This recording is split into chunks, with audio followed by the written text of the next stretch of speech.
전에 그 향상교회를 담임하셨던 정주채 목사님이 은퇴하기 몇 년 전에 선한 목자의 꿈이라는 책을 펴내셨는데요. 자신이 부목사로 청빙받아 간 교회의 담임 목사님이 자기가 가고 나서 얼마 안 있어 교회에서 쫓겨나고 자신이 그 모든 짐을 다 떠안으면서 나눠진 교회를 수습하느라 고생한 이야기를 적고 있습니다. 담임 목사로 인해서 교회에 문제가 생기면 대부분 교회가 나눠집니다. 담임 목사를 반대하는 사람들도 있고 또 담임 목사를 옹호하는 사람도 있기 마련이죠. 나눠진 교회 안에서 이 정 목사님은 담임 목사님을 반대하던 사람들과 옹호하던 사람들 사이에서 갈 바를 알지 못하고 휘둘리고 있었습니다. 반대파에서 목사님 불러서 이리 와보라 그러면 가가지고 이야기 듣고 하면 옹호파에서 목사님을 욕하고, 옹호파에 불러서 갔다 오면 반대파에서 왜 거기 갔냐고 욕하는 겁니다. 그 사이에서 목회가 제대로 되겠습니까? 기도도 안 되고 설교도 안 되고 늘 괴로워하다가 어느 날 하나님께서 로마서 12장 1, 2절 말씀을 주셨는데 그 말씀을 듣고 나서 힘을 내면서 다시 한번 이 교회를 세워갈 수 있었다고 합니다. 로마서 12장 1, 2절 유명한 말씀이죠. 그러므로 형제들아 내가 하나님의 모든 자비하심으로 너희를 권하노니 너희 몸을 하나님이 기뻐하시는 거룩한 산 제물로 드리라. 이는 너희가 드릴 영적 예배니라. 자신이 갈피를 잡지 못하고 여기저기 기웃거리는 것이 정말 하나님을 영광을 위해서인가? 내가 정말 하나님께 산 제물로 드려진 것인가? 아니면 나의 자존심 때문에, 아니면 내 미래 때문에 내가 그렇게 하고 있는가? 이런 생각을 해볼 때 바로 후자였다는 생각이 들었던 것이죠. 그래서 그때부터는 내가 이래서는 안 되겠다. 어느 파에서 불러도 가지 않고 내가 하나님 앞에서 드려진 사람으로서 이 교회를 이끌어 가야 되겠다. 그렇게 생각하고 나서부터는 참 잘 해 나갈 수 있었다고 합니다. 교회는 다양한 사람들이 모여 있습니다. 그래서 하나님을 믿어도 제각각 다양하게 믿어요. 하나님을 성경을 바탕으로 올바로 배우고 믿어야 되는데 그게 정말 말처럼 쉽지 않은 것 같습니다. 그래도 하나님을 올바로 배우고 믿도록 우리는 계속해서 초점을 하나님께 맞추고 나아가야 되겠습니다. 오늘 본문을 잘 보면 이 룻과 보아스의 신앙이 상당히 다르다는 걸 엿볼 수 있습니다. 룻은 쉽게 말하면 초신자예요. 그러나 보아스는 상당히 성숙한 신자입니다. 이들 신앙을 비교해 보면서 우리가 우리의 신앙을 좀 살펴볼 수 있는 계기가 될 수 있을 것 같습니다. 지난 시간까지 우리가 1장을 함께 살펴봤는데요. 이 1장의 내용은 룻과 나오미가 모압을 떠나서 베들레헴으로 돌아오는 내용이었습니다. 나오미는 두 며느리 모두 모압에서 제2의 인생을 시작하기를 바랐지만 룻은 나오미를 혼자 보낼 수 없었고 죽을 때까지 함께 같이 살기로 작정을 했죠. 그렇게 결정할 수밖에 없었던 것은 물론 나오미가 시어머니로서 참 좋은 분이었기도 했지만 무엇보다 시댁 식구를 통해 알게 된 그 하나님에 대한 신앙이 룻 속에서 자라고 있었기 때문이죠. 비록 이방 여인이어서 아직 하나님에 대해서 잘 알지는 못하지만 그럼에도 불구하고 자신의 민족신 그모스가 아니라 이스라엘의 하나님 여호와가 참신이구나 하는 그 믿음이 생겼기 때문이라고 볼 수 있겠습니다. 오늘 이제 베들레헴에 와서의 이들의 모습입니다. 1절을 한번 보십시오. 나오미의 남편 엘리멜렉의 친족으로 유력한 자가 있으니 그의 이름은 보아스더라. 제일 먼저 보아스를 언급하고 있는데 보아스는 룻기에서 사실상 가장 중요한 사람, 심지어 룻보다도 더 중요한 사람이라고 할 수 있습니다. 보아스는 엘리멜렉, 즉 나오미의 죽은 남편의 친족으로 유력한 자다 이렇게 소개되어 있습니다. 여기서 유력한 자는 원래 고대에서 용맹한 전사를 의미하는 용어였다고 합니다. 그러나 이게 시간이 지나면서 부자, 또 권력가, 덕이 많은 사람 이런 의미로 확장되었다는 것이죠. 룻기에서 보아스를 잘 보면 이 세 가지 모두를 가진 사람으로 나타나고 있어요. 오늘 본문에 보면 큰 밭을 가지고 있는 부자인 걸 알 수 있고요. 또 저 뒤에 4장에 가보면 보아스가 룻과 결혼하기 위해서 당시 재판정이 있던 성문 위에 앉거든요. 그걸 보면 분명히 보아스는 이 성의 장로였다는 것을 알 수 있고, 그럼 어느 정도 권력이 있었다고 우리가 판단할 수 있죠. 또 룻기 전반에 걸쳐서 이 보아스의 덕성이 굉장히 잘 드러나고 있습니다. 이 보아스를 처음에 소개함으로써 앞으로 일어날 일들에 대해서 희망적으로 기대하게끔 그렇게 만드는 것 같습니다. 그리고는 다시 카메라를 나오미의 집 안으로 이렇게 비춥니다. 룻이 어머니와 함께 먹고 살기 위해서 이삭을 주우러 가겠다고 했어요. 그때 나오미는 그렇게 하라 이렇게 허락해 주었는데, 룻의 말을 주의해서 보십시오.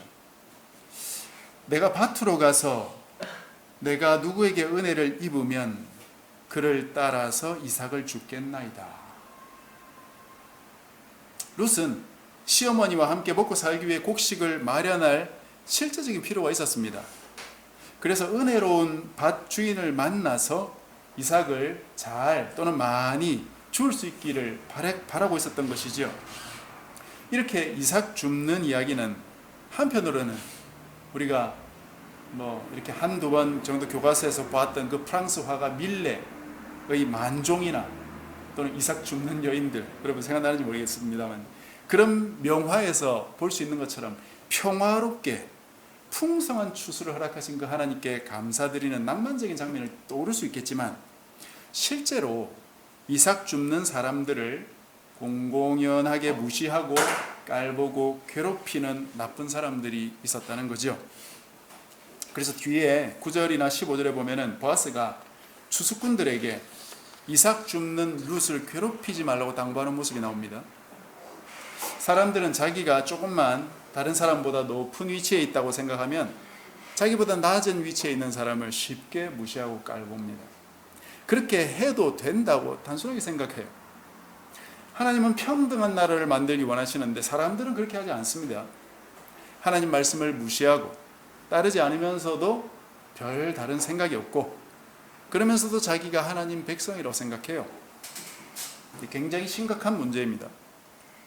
이방 민족들은 원래 추수가 끝나고 나면 이 떨어진 이삭을 모아가지고 자신들의 농경신에게 제사를 지냈다고 합니다. 그러나 이스라엘에서는 그것이 가난한 자들의 먹거리였던 것이에요. 이것이 바로 하나님만의 독특한 아이디어입니다. 레위기 19장 9절부터 10절에 보면 이런 말씀이 있습니다. 여러분 주보 뒷면을 참조하십시오. 너희가 너희의 땅에서 곡식을 거둘 때에 너는 밭 모퉁이까지 다 거두지 말고 내 떨어진 이삭도 줍지 말며 내 포도원의 열매를 다 따지 말며 내 포도원에 떨어진 열매도 줍지 말고 가난한 사람과 거류민을 위하여 버려두라. 나는 너희의 하나님 여호와이니라. 일부러 이런 것들을 남겨두라는 말씀입니다. 여러분 참 이 말씀을 가만히 묵상해 보면 굉장히 은혜로운 말씀이에요. 오늘날 우리가 아무리 발달된 법체계를 가지고 있다고 해도 이 하나님의 법을 따라갈 수조차 없습니다. 아니 요즘은 너무나 개인의 권리가 강조되는 바람에 이런 식의 배품의 법칙은 들었을 자리가 없어요. 우리 민족도 원래는 이렇게 했죠. 감나무에 감을 몇 개씩 남겨두고 새들이 와서 쪼아 먹도록 하지 않았습니까? 요즘도 시골에 이렇게 지나가다 보면은 감을 그렇게 남겨둔 풍경들을 볼 수 있지만 도시에만 들어서면 사람들이 서로 잡아먹지 못해서 안달합니다. 왜 코로나가 왔습니까? 동물들의 먹이까지 사람들이 딸딸 끌고 가니까 동물들이 사람들의 거주지까지 와서 먹이를 찾느라 인수 공통 감염병이 생겼다고 하지 않습니까? 사람들이 자초한 일이죠. 하나님 말씀대로 살았다면 어쩌면 이런 일이 오지 않았을 수도 있을 겁니다. 한 군데 더 보겠습니다. 신명기 24장 19절에서 22절입니다. 역시 주보 뒷면을 보십시오. 네가 밭에서 곡식을 벨 때에 그 한 뭇, 이 한 뭇은 한 볏단을 말합니다. 추수해서 한 볏단 이렇게 묶어놓은 그 한 뭇을 밭에 잊어버렸거든 다시 가서 가져오지 말고, 이 추수를 해가다가 한 뭇을 버려두고 이제 잊어버리고 갔는데 그것이 나중에 생각이 난 거죠. 생각났을 때라도 어떻게 하라고요? 다시 가서 그것을 가져오지 말라는 것이에요. 여러분, 한 뭇은 굉장히 많은 양입니다. 가져오지 말고 나그네와 고아와 과부를 위해 남겨두라. 그리하면 내 하나님 여호와께서 내 손으로 하는 모든 일에 복을 내리시리라. 네가 내 감람나무를 떤 후에, 아마 감람나무 올리브인데 이게 추수할 때는 이게 떨어서 하는가 봅니다. 그 가지를 다시 살피지 말고 그 남은 것은 어떻게 하라고요? 객과 고아와 과부를 위해 남겨두니, 내가 네 포도원의 포도를 딴 후에 그 남은 걸 다시 따지 마라. 역시 어떻게 하라? 객과 고아와 과부를 위해 남겨두라. 너는 애굽 땅에서 종되었던 걸 기억하라. 이러므로 내가 네게 이 일을 행하라 명령하노라. 네가 애굽 땅에서 종되었던 것 네가 다 잊어버리고 살면 안 된다. 너도 힘들게 살았던 그 시절이 있었던 것처럼 이 땅에서 떠돌이 생활하며 오갈 데 없는 영혼들을 불쌍히 여기고 그들이 먹고 살 수 있는 걸 남겨두라는 말씀이에요. 여기서 하나 더 볼 수 있는 것은 이것들을 가난한 사람들에게 갖다 주라고 하지 않으시고 남겨두라고 하시는 이유가 있습니다. 왜일까요? 가난한 사람들의 최소한의 자존심을 위해서, 즉 그들이 마음 상하지 않도록, 즉 있는 자가 없는 자 무시하지 않도록 하라 하는 것이죠. 또 하나는 가난한 자가 직접 와서 따 먹도록 하라는 거죠. 적어도 최소한의 노동은 그들도 해야 한다는 것을 알 수 있습니다. 그리고 그걸 따 먹으면서 그것이 하나님이 주신 것임을 감사할 수 있도록, 그런 의미가 있는 것 같습니다. 여러분, 사실 이런 세상에 오면 얼마나 좋겠습니까? 천국이 아마 따로 없지 않겠습니까? 새가 먹을 걸 위해 농사하거나 추수해가지고 그걸 창고에 모아놓지 않아도 무엇을 먹을까 무엇을 마실까 걱정하지 않고 하나님께서 다 먹이시고 입히시니까 잘 살아가듯이, 가난하고 소외된 사람들도 그냥 누구나 밭에 들어가서, 그 밭이 추수한 밭이라면 그 밭에 들어가서 남은 이삭이나 과일들 따갈 수 있다면, 그리고 곡식이나 과일들을 남기고 땅에 떨어진 것을 그대로 버려두고 혹시 곡식 볕단 하나 들고 오지 않았어도 그것 버려두는 주인들이 정말로 있다면 가난한 사람들이 먹고 살 수 있지 않겠습니까? 여러분, 이런 어마어마하게 은혜로운 법을 하나님이 주셨음에도 불구하고 사람들은 그걸 예사로 어깁니다. 하나님 말씀을 불순종하는 습관이 아주 잘 들어있어가지고 고치기가 보통 어려운 것이 아니에요. 사람들은 가난한 사람들을 무시하고 깔봅니다. 그들이 게을러서 그렇다고 사람들은 쉽게 단정하고 욕하지요. 때론 그럴 수도 있겠습니다만 우리가 자본주의 세계에서 살면서 느끼듯이 이 안에는 훨씬 더 복잡한 사회적인 원인이 존재하고 있습니다. 그렇다고 하나님은 없는 사람에게까지 나누라고 그렇게 말씀하신 건 아니죠. 적어도 자기가 농사하고 추수할 밭을 가진 사람들에게 이 명령을 주고 계신 것이요. 자기가 남보다 좀 더 가졌으면, 아니 하나님께서 내게 좀 더 풍성히 주셨다면 가난한 자들을 위해서 티내지 말고 생색내지 말고 그냥 남겨두라. 가난한 사람들이 가져갈 수 있도록 그렇게 하시라는 것입니다. 그것이 바로 하나님의 법칙입니다. 이 법칙에 따라서 나오미에게 허락을 받은 룻은 밖으로 나가서 누군가의 밭에 들어가서 이삭을 줍습니다. 3절에 보면 룻이 이삭을 줍기 시작한 첫날에 바로 보아스의 밭에 들어간 것 같지만 학자들은 그게 아니고 룻이 여러 날 이삭 줍기를 하면서 이밭 저밭 옮겨 다니다가 어느 날 보아스의 밭에 이르게 된 것으로 봅니다. 그래서 주의해야 할 단어가 하나 등장합니다. 우연히라는 단어에. 룻이 보아스의 밭에 들어가게 된 것은 우연한 일이었습니다. 룻도 보아스를 잘 몰랐고 보아스도 룻에 대해서 듣기는 했지만 만나보지는 못했던 시기입니다. 이 우연히라는 단어는 뒤에서 다시 정리할 테니까 여러분들이 기억하고 계십시오.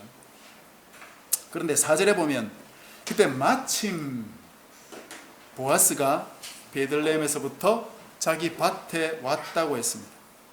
그리고는 추수하는 일꾼들에게 인사를 했습니다. 여호와께서 너희와 함께 하시기를 원하노라. 추수꾼들도 답례를 했습니다. 여호와께서 당신에게 복 주시기를 원하나이다. 이런 인사가 사람들에 따라서는 굉장히 형식적인 인사로 들릴 수도 있을 겁니다. 교회 가면 늘 할렐루야, 주여, 아멘을 남발하는 사람들이 있죠. 그들의 삶이 모범적이지 않으면 그런 표현들은 오히려 부작용을 낳습니다. 그래서 이런 인사나 표현들을 듣기가 거북해질 때도 있죠. 그러나 보아스 같은 이런 신실한 사람이 이런 인사를 하면 참 듣기도 좋고 또 듣는 사람들로 하여금 참 위로도 받고 감사를 느끼기도 합니다. 지금 이 인사는 자신에게 이렇게 큰 풍작을 주신 그 하나님께 감사하는 의미로 하나님 앞에서 서로 인사를 나누고 있는 것입니다. 하나님께서 이 농사가 잘 되게 해주셔서 복을 주셨듯이 하나님께서 당신들에게도 복을 주시기 원합니다. 그런 인사예요. 보아스와 이 일꾼들은 복을 받았다는 것에 잘난 체하거나 다른 사람을 무시하지 않고 그 복이 하나님께로부터 왔다는 사실을 감사하고 또 상대방에게도 이 복이 임할 수 있도록 간절히 기도하는 마음으로 복을 비는 것입니다. 그리고는 룻을 발견했습니다. 이는 누구의 소녀냐? 그때 아마 작업 반장인 것 같습니다. 이 베는 자를 거느린 사환이라고 되어 있는데 사환은 종이죠. 그 종이 대답하기를 이는 나오미와 함께 모압 지방에서 돌아온 모압 소녀인데 그의 말이 나로 베는 자를 따라 단 사이에서 이삭을 죽게 하소서 하였고 아침부터 와서는 잠시 집에서 쉰 외에 지금까지 계속하는 중이니이다. 이 말은 약간 오해의 소지가 있는 번역입니다. 계속 중이니이다 라는 말은 아침부터 계속 이삭을 죽고 있는 것처럼 보이죠. 그러나 그게 아니고 이 말은 계속 서 있는 중이다는 뜻입니다. 즉 아침 일찍 룻이 와서 이삭을 죽게 해달라고 청원을 했는데 이 작업 반장이 못하게 했던지, 왜냐하면 모압 여인이고 이방 여인이니까요. 아니면 이 작업 반장에게 그것을 허락할 권한이 없어서 아마도 보아스가 오기까지 기다린 것인지는 모르겠지만 이 허락을 구하느라 계속 요청하면서 지금 서 있다는 말입니다. 그러니 이 8, 9절에 보면 보아스가 바로 허락하는 장면이 나오죠. 보아스는 룻에게 이삭 죽기를 허락할 뿐 아니라 다른 밭으로 가지 말고 계속 자기 밭에서 죽도록 했고 이삭을 베는 자들에게 룻을 건드리거나 괴롭히지 못하도록 하겠다고 약속도 했고 목이 마르면 수수꾼들이 사용하는 물그릇에 가서 물도 마시도록 허락했습니다. 아주 파격적인 은혜를 베풀고 있습니다. 그래서 룻이 넙죽절하면서 어떻게 이방 여인인 자신에게 이렇게 큰 은혜를 베푸냐 하면서 감사했습니다. 그때 보아스가 11, 12절에 이렇게 답합니다. 내 남편이 죽은 후로 네가 시어머니에게 행한 모든 것과 내 부모와 고국을 떠나 전에 알지 못하던 백성에게로 온 일이 내게 분명히 알려졌느니라. 룻의 그 효성을 익히 들어서 알고 있었던 것입니다. 그리고 이렇게 덧붙였습니다.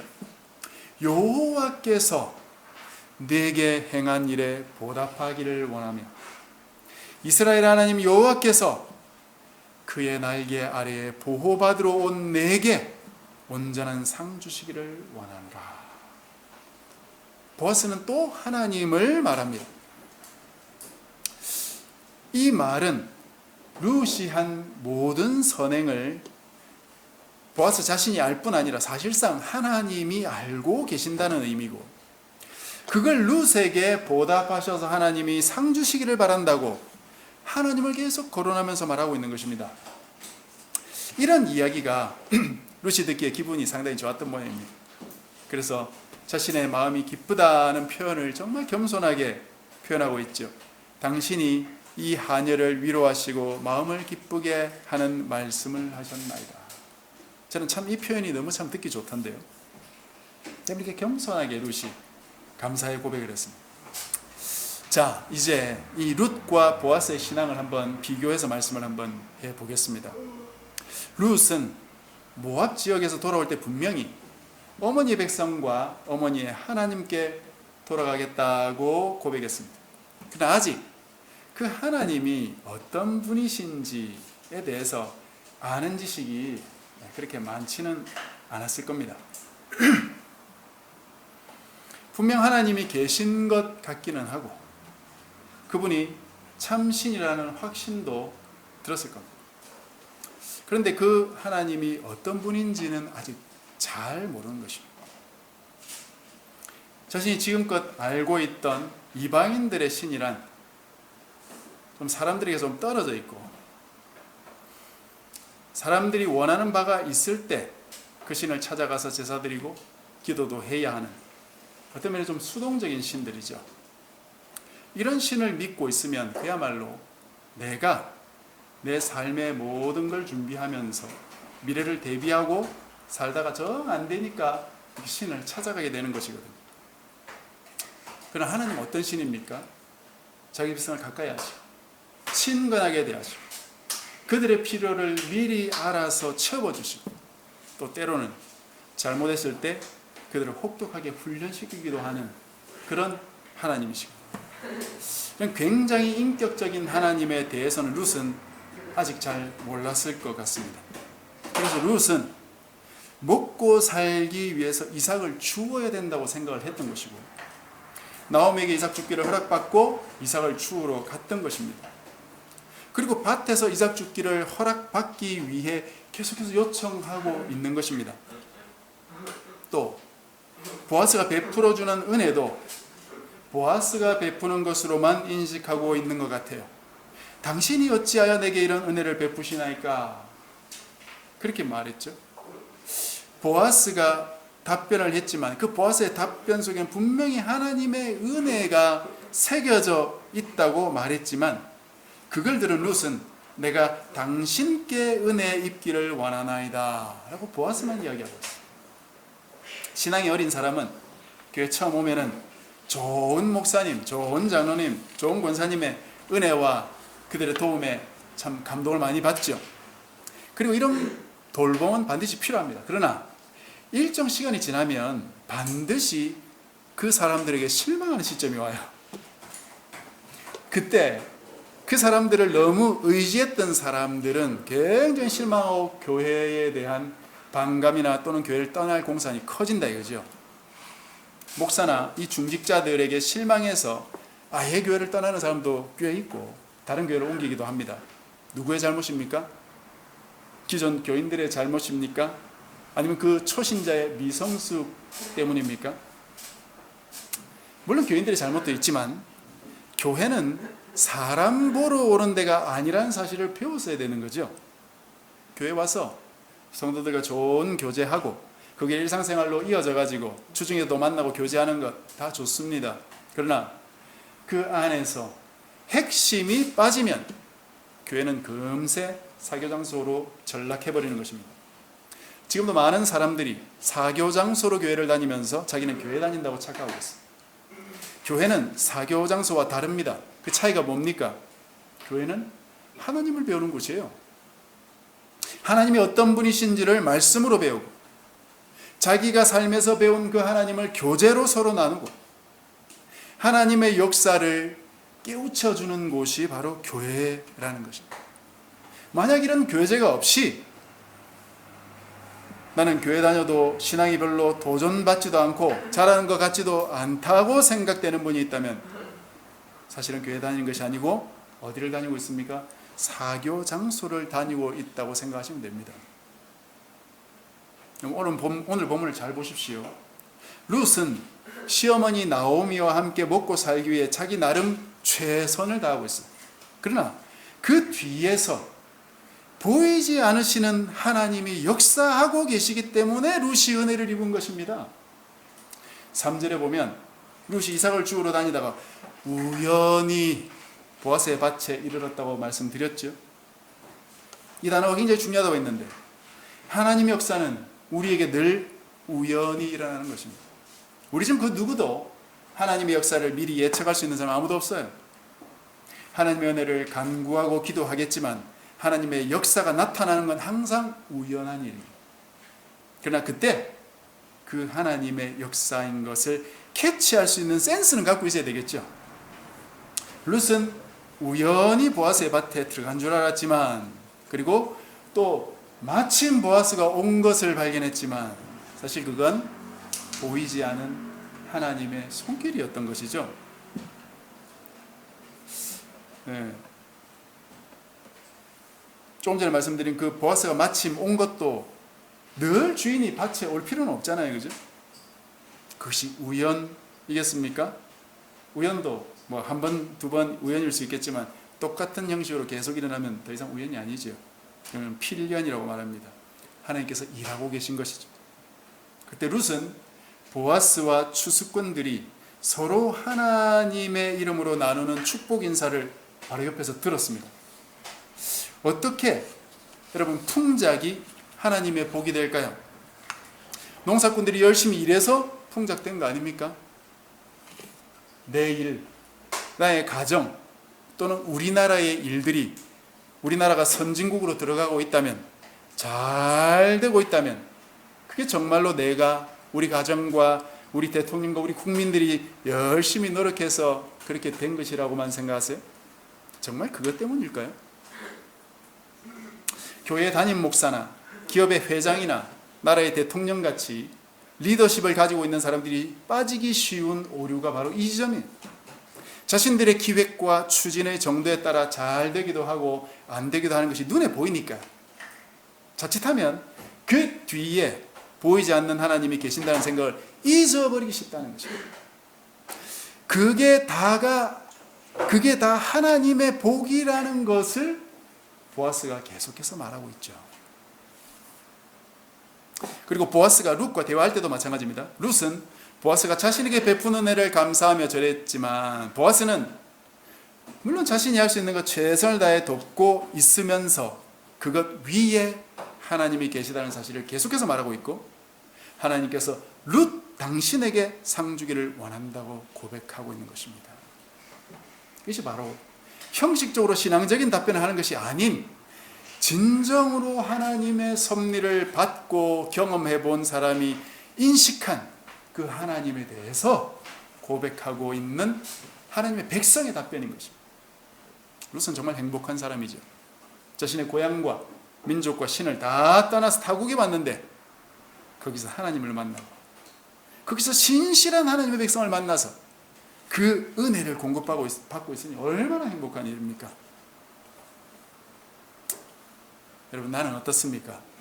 나도 보아스 같은 사람 만났으면 좋겠다. 내 보아스는 어디 있습니까? 그런 생각이 드십니까?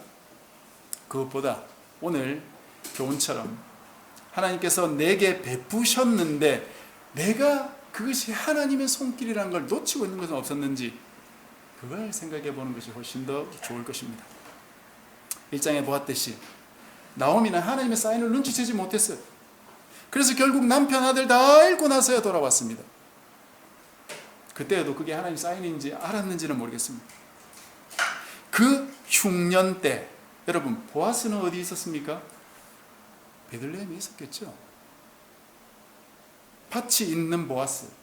밭이 있으면 여러분 흉년이 오면 직격탄을 맞지요. 그러나 그 어려운 고비를 다 넘기면서 어쩌면 보아스는 풍년만 하나님의 손길이 아니라 흉년도 하나님의 손길이 있구나 하는 보이지 않는 하나님의 손길을 경험했을 것입니다. 열심히 노력해서 풍년만 경험한 사람은 이런 고백할 수 없어요. 열심히 자기 힘과 노력으로 혹시 흉년을 버텨왔다고만 생각하는 사람들은 보아스처럼 고백할 수 없습니다. 흉년이든 풍년이든 그 안에 하나님의 손길이 있구나. 그걸 살아본 사람은 이런 풍성한 풍년을 주셨을 때 그때에도 그 뒤에 하나님의 손길이 있다는 걸 고백할 수 있게 되는 것입니다. 우리도 마찬가지죠. 나의 보아스를 찾지 마십시오, 여러분. 그 뒤에 보아스보다 훨씬 좋은 하나님이 계시다는 사실을 잊지 마십시오. 하나님의 역사와 섭리를 발견하기 위해 두 눈에 불을 켜십시오. 하나님은 지금도 힘들고 가난하고 외롭고 소외된 자들에게 은혜를 베풀고 계세요. 이방 여인 룻에게 이런 은혜를 베푸셨다면 자기 백성에게는 얼마나 더 큰 은혜를 베푸시겠습니까? 하나님의 은혜를 의지하여 담대히 살아가는 저와 여러분이 되시기를 바랍니다. 말씀을 맺겠습니다. 하나님은 룻을 돌보셨습니다. 보아스를 통해 돌보셨습니다. 그러나 그건 보아스가 아니라 하나님 자신이 돌보신 것이었어요. 이 사실을 기억하십시오. 사람을 통해 신앙생활을 하려고 하지 마십시오. 내가 직접 하나님께 나아가고, 내가 직접 하나님을 만나고, 내가 직접 하나님의 보이지 않는 손을 인식하고 그 섭리에 감사할 수 있어야 되겠습니다. 그래서 참 하나님만 의지하고 살아가는 저와 여러분 되시기를 주님의 이름으로 간절히 축복합니다.